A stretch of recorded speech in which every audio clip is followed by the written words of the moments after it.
মেদিনীপুরের বেশ্যালয়ন কাণ্ড নিয়ে তোলপাড় গোটা রাজ্য, এ বিষয়ে কি বলবো? এ তো হওয়ারই ছিল, নতুন কিছু নয়। তোলপাড় হলো তাই মানুষ জানতে পারলো। দেখুন, ব্যাপারটা হচ্ছে আমাদের ভারতবর্ষ তথা গোটা বিশ্বে কিছু কিছু মেডিকেল প্রোটোকল আছে।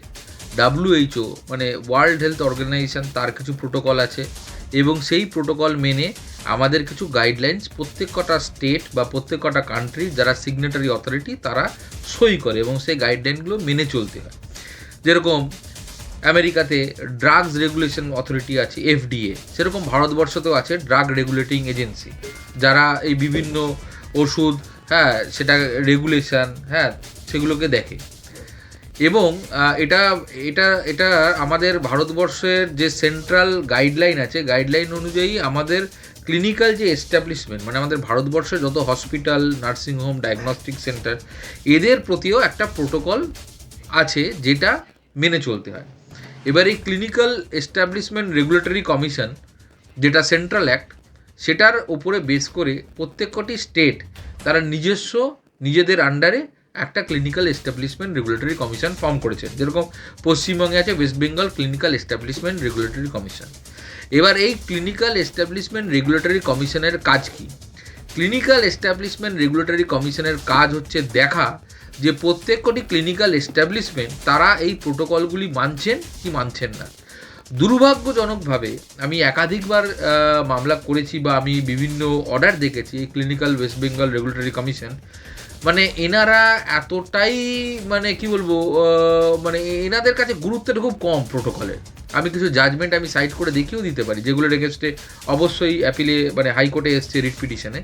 তো এই প্রোটোকলগুলো তো তৈরি হয় মানে ওই বইয়ে ছাপানোর জন্য নয় বা কমপ্লায়েন্সের জন্য নয়। যেরকম একটা হসপিটাল যদি NABH অ্যাক্রেডিটেড হয় বা একটা হসপিটাল যদি NABL, একটা ল্যাবরেটরি যদি NABL অ্যাক্রেডিটেড হয়, তার কিছু গাইডলাইন্স থাকে।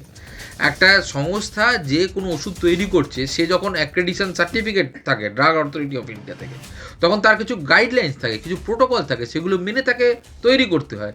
তেমনি একটা ওষুধের স্টোরেজ, সেগুলো একটা প্রোটোকল মেনে তৈরি করতে হয়।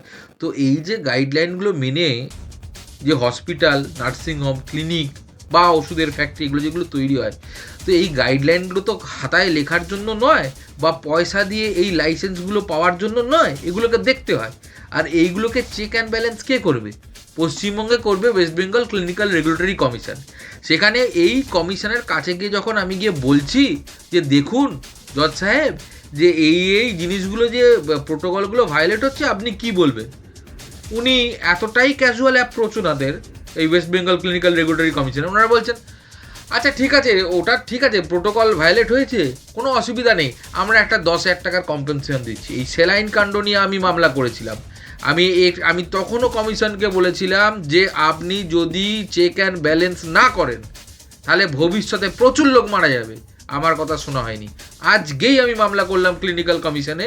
সেখানে কি হলো, একটা আমি নাম বলছি না, একটা খুব নাম করা প্রাইভেট হসপিটাল, যার সিটি স্ক্যান মেশিন খারাপ হয়ে গেছে, কাজ করছে না, অথচ একটা এমার্জেন্সি পেশেন্ট, তাকে ইমিডিয়েটলি সিটি স্ক্যান করতে হবে, সিটি স্ক্যানের অভাবে দেখা গেল না ব্লাড কতটা ব্লিডিং হলো এবং সে পেশেন্ট মারা গেল। যখন হসপিটালকে বললাম, তখন আমাকে যখন হসপিটাল বলছি, যখন এই ক্লিনিক্যাল কমিশনে আমি বললাম, আপনি মানে বিশ্বাস করে অবাক, আমি মানে বিশ্বাস করতে পারছি না কীভাবে একজন মানে এই সিস্টেমে একটা কমিশনের হেড হয়ে বসে আছেন, উনি কীভাবে, ওনারা কীভাবে এগুলো বলেন কথাগুলো। আমাকে কি বলা হলো যে হ্যাঁ, একটা সিটি স্ক্যান মেশিন তো খারাপ হতেই পারে। বললাম যে হ্যাঁ, খারাপ হতে পারে। বলছে হ্যাঁ, নাও থাকতে পারে। বললাম যে কেন? বলছে যে হ্যাঁ, যদি খারাপ হয়ে থাকে বা যদি না থাকে, ওনাদের কী করবে, নাহলে অল্টারনেটিভ অ্যারেঞ্জমেন্ট করতে হবে। একটা ক্লিনিক্যাল এস্টাবলিশমেন্ট, একটা হসপিটাল যখন একটা লাইসেন্স পায়, তখন লাইসেন্স পেতে গেলে বা ট্রেড লাইসেন্স পেতে গেলে তাকে ডিক্লারেশন দিতে হয় যে এই জিনিসগুলো আমার দরকার বা এই জিনিসগুলো আমার আছে। সেই ডিক্লারেশনের উপরে বেস করে একটা হসপিটাল বা নার্সিংহোম লাইসেন্স পায়। আর যদি সেখানে সিটি স্ক্যান মেশিন কাজ না করছে, MRI মেশিন কাজ না করছে, বা সিঁড়ি নেই, একটা আমি মামলা করেছিলাম যেখানে একটা নামি হসপিটাল, আরেকটা নামি বেসরকারি হসপিটাল, সে হসপিটালে লিফট নেই। পেশেন্টকে মানে যে পেশেন্ট নিজে তার হাত পা ভাঙা, তাকে খুঁড়িয়ে খুঁড়িয়ে ওপরে উঠতে হচ্ছে। মানে এগুলো দুর্ভাগ্যজনক।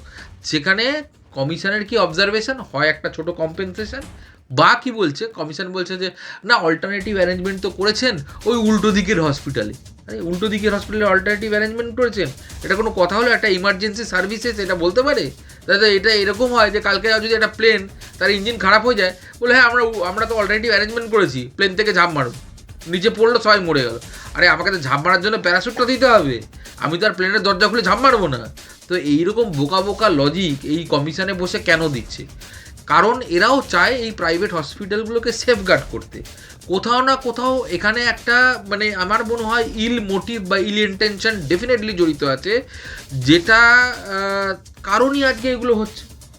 আর যদি এই প্রোটোকলগুলো স্ট্রিক্টলি না মানা হয়, এটা একটা জিনিস মনে রাখতে হবে, এটা হচ্ছে 2025, যেখানে কনসেপ্ট অফ সুপার বাগ বা নোসোকোমিয়াল ইনফেকশন আমরা জানি। মানে একটা হসপিটাল থেকে একটা হসপিটালের যদি প্রত্যেক কটা প্রোটোকল ছোট থেকে ছোটতম পুঙ্খানুপুঙ্খ যদি না মানা হয়, হসপিটালের ভেতরেই তৈরি হবে এমন ডেঞ্জারাস ব্যাকটেরিয়া আর ভাইরাস যেগুলোর কোনো ট্রিটমেন্ট পাওয়া যাবে না।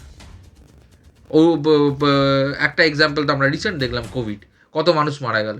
তো সেই জায়গায় দাঁড়িয়ে আপনি যখন দেখছেন ছোট হয়তো জিনিস, ছোট হয়তো প্রোটোকল একটা হসপিটাল মানছেন না, আপনি কী করছেন? 5,000 10,000 টাকা ফাইন দিচ্ছেন, দিয়ে ছেড়ে দিচ্ছেন। কেন? আপনার কাছে তো পাওয়ার আছে, আপনি সেই ক্লিনিক্যাল এস্টাবলিশমেন্টের লাইসেন্স পর্যন্ত ক্যান্সেল করতে পারেন।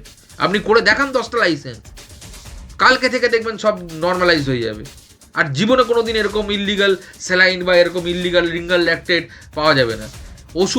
ওষুধের যে এক্সপায়ার্ড ওষুধ ব্যাচ নাম্বারগুলোকে অ্যালকোহল সোয়াব দিয়ে মুছে ফেলা হচ্ছে বাগড়ি মার্কেটে, এবং সেগুলোকে রিপ্রিন্ট করা হচ্ছে।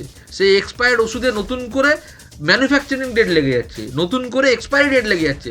সেই ওষুধ আমরা খাচ্ছি, খেয়ে ফল পাচ্ছি না। আমরা বলছি হয় ডাক্তার খারাপ, না হলে বলছি হয় ওষুধ খারাপ, না হলে বলছি যে আমার তো কাজ হচ্ছে না, তাহলে আমারই হয়তো ভুল। তো এটার দায়টা কে নেবে? আজকে খাবার, আপনি একটা বিরিয়ানি খান, বিরিয়ানি যে কালারটা দেওয়া হয় সেই কালারটা কি অ্যাপ্রুভড আপনি দেখেছেন? তো এগুলো কে রেগুলেট করবে?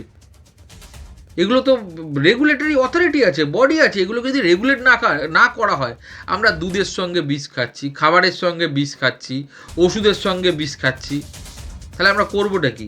মানুষ যাবেটা কোথায়? তাহলে এই রেগুলেটরি অথরিটিগুলো আর এই প্রোটোকলগুলোর মানেটা কী হয়? তা আমি বলবো যে এগুলো একদমই সিস্টেম ফেলিওর, এবং স্টেটের পুরোপুরি রেসপন্সিবিলিটি এবং স্টেটকেই নিতে হবে। আজকে আমরা দেখলাম বেশ কিছু জাল স্যালাইন উদ্ধার হলো। এবার সেক্ষেত্রে কি কোথাও চিকিৎসকদের গাফিলতি নাকি রাজ্যের স্বাস্থ্য ব্যবস্থার অবনতি ঘটছে আমাদের রাজ্যে, কি বলবেন? সিস্টেমের অবনতি ঘটছে। একটা সেলাইন জালি না একটা সেলাইন অরিজিনাল, একটা ডাক্তার যে মেডিকেল ট্রিটমেন্ট করছে, এমডি মেডিসিন যে বা এমবিবিএস, সে ডাক্তার তো আর ফরেন্সিক এক্সপার্ট নয় যে সে একটা সেলাইন চোখে দেখে বলে দেবে বা একটা ওষুধ চোখে দেখে বলে দেবে সেটা এক্সপার্ট নয়। তার রেগুলেটরি অথরিটি আছে, ড্রাগ কন্ট্রোল অথরিটি আছে, তারা দেখবে, তারা চেক করবে।